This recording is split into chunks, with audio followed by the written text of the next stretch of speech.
포항시가 형산강 인근에 초대형 워터파크 등 대규모 관광시설을 조성할 예정입니다. 수온오염이 심각한 상황에서 수백억의 예산만 낭비되는 건 아닌지 우려됩니다. 불법 체류자로 불리는 미등록 이주 노동자에 대한 단속이 무리하게 이루어지고 있습니다. 단속을 피해 달아나다 심하게 다치기도 했는데 단속기관의 사건 은폐 의혹까지 일고 있습니다. 포스코의 2분기 영업이익이 1분기에 비해 28.3%나 줄어든 것으로 나타났습니다. 하지만 중국 철강산업 구조조정과 선진국 경제회복세로 철강 수요는 앞으로 증가할 것으로 기대됩니다.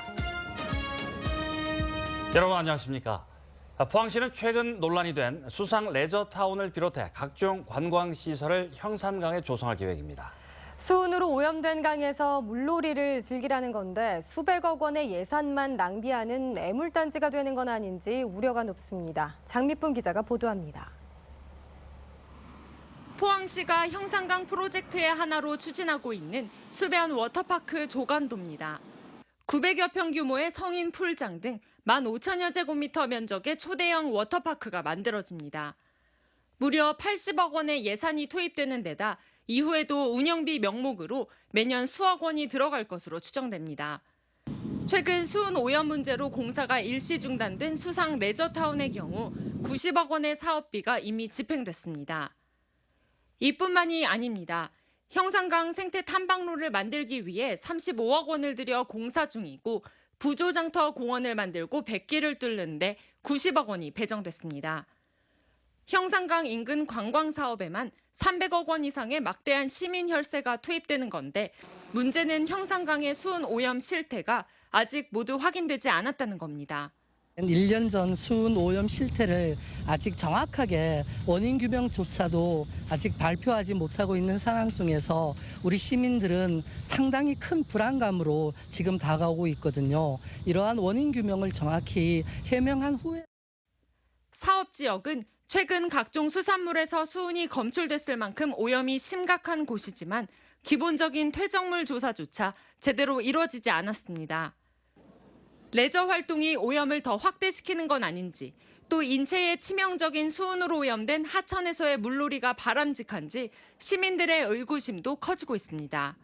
굳이 형산강을 바라보면서 그 오염된 물을 바라보면서 그곳에 가서 돈을 쓰고 싶을까요? 네, 요즘 이슈는 청정, 대자연, 공기 좋은 곳으로 떠나고 이런 거 아닌가요? 수백억 원의 예산을 투입해 수변 관광시설을 만들더라도 개점 휴업 상태로 예산만 날리게 될 수 있다는 우려가 나오고 있습니다. 무용지물인 사업을 하게 되는 거죠. 중금속 오염된 곳에 누가 와서 마음 편히 놀고 사람이 오지 않는다면 그 시설들은 방치될 수밖에 없기 때문에 지역 경계 활성화된다는 말은 그저 장밋빛 전망일 뿐이라고 생각합니다.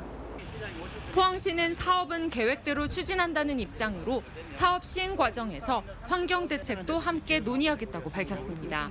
항해성 검토와 오염물질 차단되는 방안, 또 최소화하는 방안, 모든 것을 시민의 안전에 직결되는 문제이기 때문에 그 문제를 사전에 검토하지 않고서는 그 사업을 하지 못하도록. 수은 오염에 대한 근본적인 대책도 없이 추진되는 관광 개발 사업에 포항 시민의 혈세가 낭비되는 건 아닌지 의문이 제기됩니다. MBC 뉴스 장미쁨입니다. 포항시의회 차동찬 복지환경위원장은 포항시 하수 재이용시설 농축수와 하수처리장 생물반응조 개선 사업과 관련해 행정사무조사를 실시하겠다며 대표 발의했습니다. 차 의원 등 의원 11명은 하수 재이용수 농축수 처리 비용을 포항시가 부담하는 문제와 생물반응조 개선 사업의 필요성, 행정 절차 준수 여부 등을 조사하기 위해 오는 10월 20일까지 행정사무조사를 실시할 필요가 있다고 밝혔습니다. 이번 행정사무조사 발의 안건이 내일 포항시의회 본회의에서 찬성 표결될 경우에 그동안 논란을 빚어온 포항시 하수 행정에 대한 철저한 조사가 이루어질 것으로 기대됩니다. 포스코는 2분기 연결 기준으로 매출 14조 9천여억 원, 영업이익 9,700여억 원을 기록해 1분기에 비해 각각 0.9%와 28.3% 줄었다고 밝혔습니다. 포스코는 기업 설명회를 통해 2분기에 포항 3고로 개수 등으로 조강 생산량이 준 데다 원료가가 가장 높았던 1분기에 생산된 고가 재고 판매로 실적이 줄었다고 설명했습니다. 하지만 부채 비율은 69.6%로 2010년 이후 최저를 기록했고 고부가가치 월드 프리미엄 제품 판매 비중이 56%로 사상 최고치를 달성했다고 밝혔습니다. 포스코는 중국 철강 산업 구조 조정과 선진국 경제 회복세로 철강 수요 증가세가 지속될 것으로 보고 올해 매출액을 연초 계획보다 4조 5천억 원 늘어난 59조 3천억 원으로 상향 조정했습니다. 이른바 불법 체류자로 불리는 미등록 이주 노동자에 대한 단속이 무리하게 폭력적으로 이루어지면서 이주 노동자들이 단속을 피해 달아나다 다치는 일이 잇따르고 있습니다. 경주에서는 최근 1년여 만에 3명이나 심하게 다쳤는데 최근엔 사건 은폐 의혹까지 제기되고 있습니다. 장성훈 기자가 취재했습니다. 스리랑카 출신의 이주 노동자 A씨. 이달 초 경주의 한 공장에서 미등록 상태로 일하던 중 갑자기 들이닥친 출입국 단속반을 피해 달아나다가 6m 담장 아래로 추락했습니다. 진단 결과 두개골 골절에다 무릎뼈가 으스러져 수술까지 받아 장애 가능성이 높은 상태입니다. 이런 일이 벌어진 건 비가 내려 안전사고의 위험이 높은데도 단속반이 무리하게 쫓아가 붙잡고 안전조치도 제대로 하지 않았기 때문입니다. 비 많이 왔어. 비 많이 오는데 한 사람만 따라왔어. 밑에 아무도 없었어. 이렇게 무리한 단속 탓에 다친 이주 노동자는 최근 1년여 사이 경주에서만 3명입니다.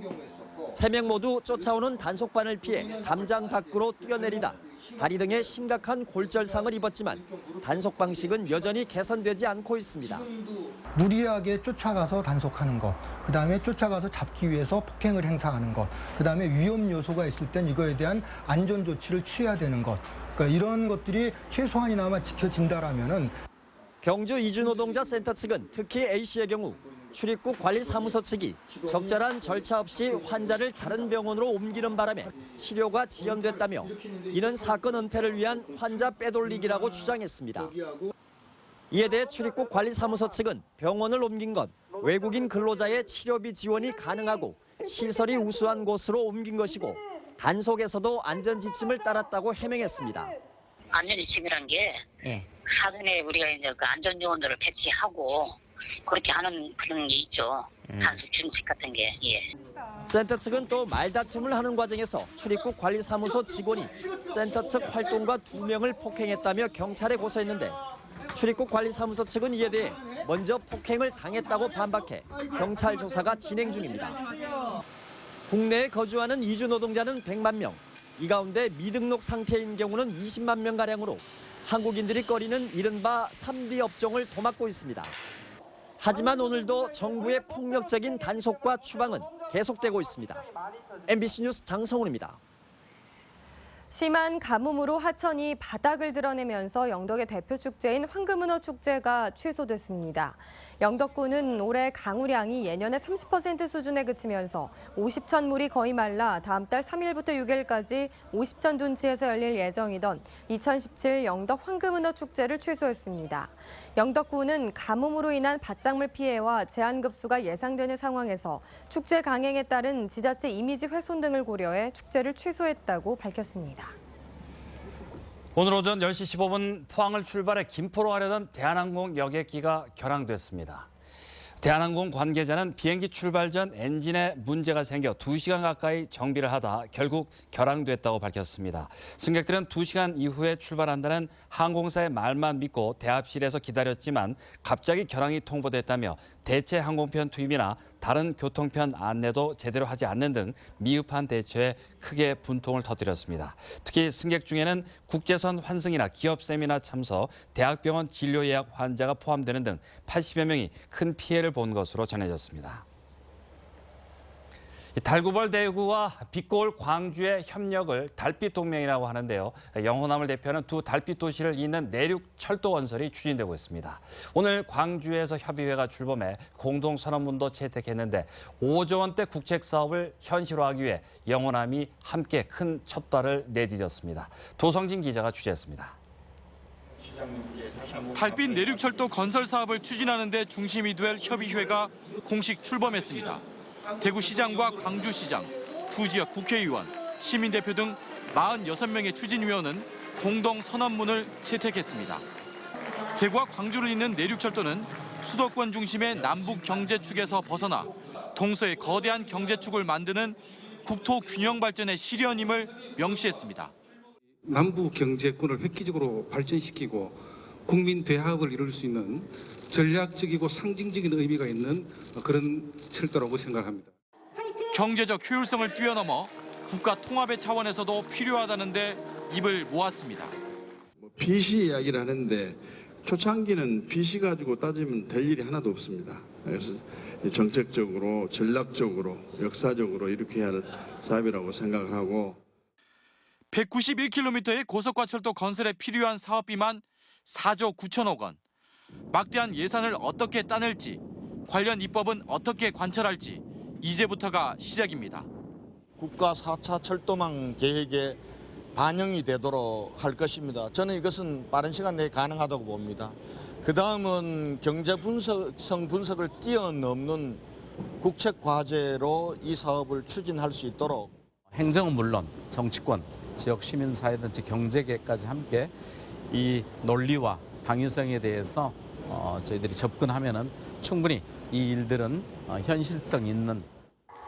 내년에 착공해 오는 2025년 완공을 목표로 하는 달빛 내륙철도가 건설되면 영호남이 1시간 생활권에 진입하고 대구, 광주, 가야문화권 17개 시군의 대도시권이 형성됩니다. 달빛 내륙철도는 문재인 정부의 영호남 상생 공약이기도 합니다. 영호남의 염원을 담아 채택된 오늘의 공동 선언문은 청와대와 국회 그리고 관계부처인 국토부와 기재부에도 전달될 예정입니다. MBC 뉴스 도성진입니다. 베트남 최대 국영방송인 VTV와 우리나라 아리랑TV가 공동으로 경북의 역사와 문화, 관광을 담은 다큐멘터리와 예능 프로그램 제작에 들어갔습니다. 베트남 인터넷 스타 등으로 구성된 제작팀은 지난 16일 입국해 안동과 문경을 거쳐 내일까지 사흘간 경주 불국사와 황리단길 등 주요 사적지와 관광지를 촬영할 계획입니다. 특히 오늘은 경주 엑스포를 방문해 도지사와 만남을 가졌고 호찌민 엑스포 개최 배경과 일정, 프로그램 등을 취재해 오는 11월 베트남에서 열리는 호찌민 경주 엑스포 홍보에 크게 도움이 될 것으로 보입니다. 한국은행 포항본부는 지난 5월 경북 동해안 지역 금융기관의 수신이 감소로 전환되고 여신은 증가폭이 축소됐다고 밝혔습니다. 수신의 경우 예금은행의 저축성 예금과 비은행 금융기관의 수신 증가폭이 크게 줄면서 230억 원이 줄었습니다. 여신은 예금은행의 기업대출이 감소로 전환되고 가계대출도 증가폭이 축소되면서 913억 원 증가하는 데 그쳤습니다.